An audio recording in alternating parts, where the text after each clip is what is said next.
Vincent Niclot, voilà, là je sors un album Opéra Rouge, avec les chœurs de l'Armée Rouge. Et c'est un album qui reprend des grands airs d'opéra, mais aussi des grands airs connus qu'on a un petit peu rendus un peu plus lyriques, comme Améno ou la Marseillaise aussi, notre hymne national. Je n'ai pas vraiment pensé à ça, parce que moi j'ai commencé par le chant classique, je suis ténor, mon premier job j'ai eu à l'opéra. Après j'en ai fait un autre opéra, et puis il y a quelqu'un qui m'a vu dans la salle et qui m'a dit voilà, je pense que j'ai envie de vous proposer un rôle dans une comédie musicale.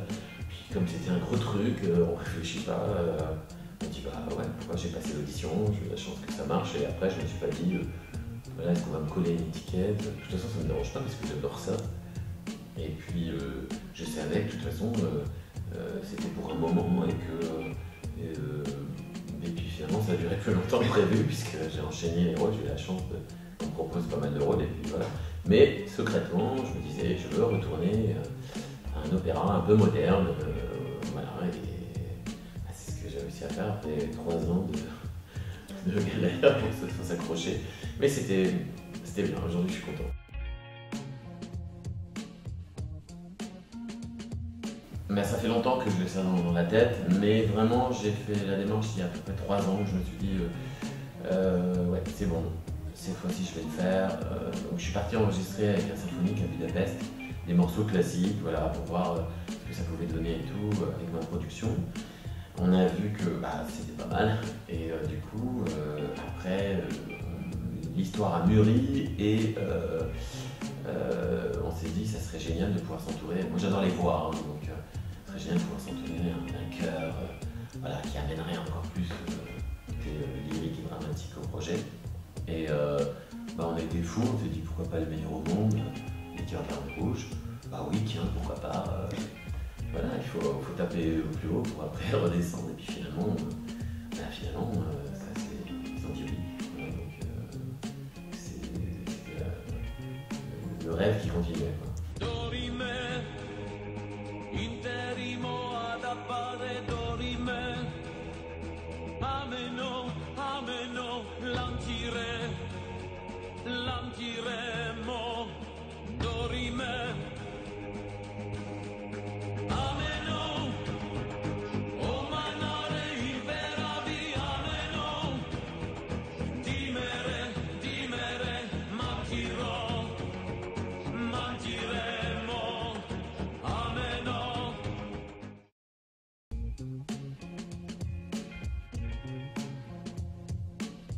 Pour moi, c'est un cachet de qualité, c'est grandiose.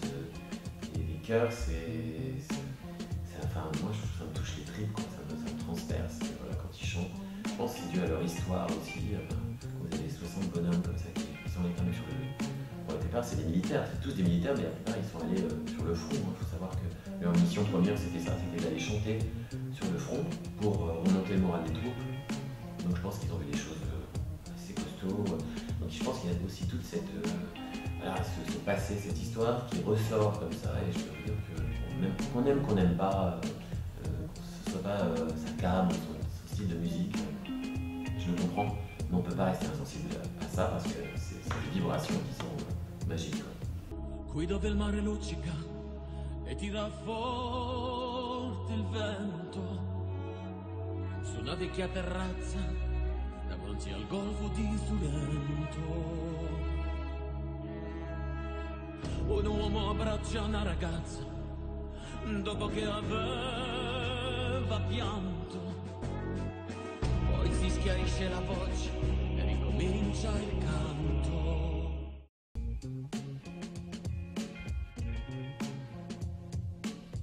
Bon, il y avait 3-4 titres sur lesquels moi je voulais vraiment pas faire l'impasse, parce que c'est des titres que je ressens depuis longtemps, que j'avais envie vraiment de mettre dans un album, et que voilà, je n'imaginais pas l'album sans ces titres-là. Après, il y a le titre de la Marseillaise. La Marseillaise, c'était par rapport à ce que j'avais vécu. Ensuite, il y a un titre que j'ai écrit aussi, qui a été retenu, que j'ai écrit et composé. Donc ça, j'étais fier aussi. Et puis un morceau inédit qui a été écrit spécialement pour moi.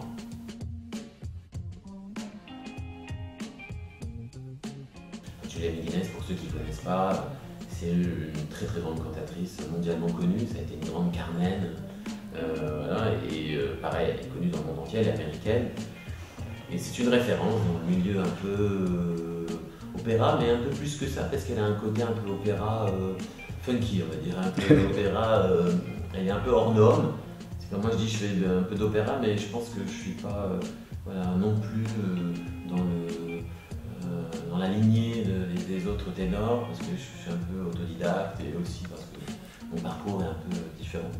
Et elle, je trouvais que c'était bien qu'elle soit dans l'album, si elle acceptait, parce que justement, tous les deux, on fait partie de ce monde-là, mais en même temps, on est un peu différents.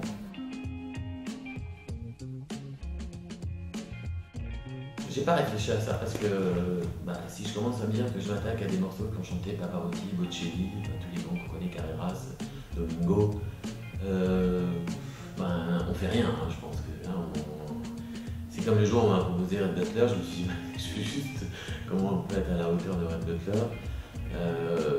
Je réfléchis pas comme ça, en fait, je suis un peu tête brûlée, je me dis plutôt, est-ce que j'ai envie de chanter ce truc-là, et j'essaie de le faire au mieux, et puis voilà, ce sera ma version du truc. Alors ça plaira pas à tout le monde, certes, mais en même temps, c'est pas grave parce que je l'ai fait avec tout ce que j'avais en moi, et voilà, donc j'en suis fier.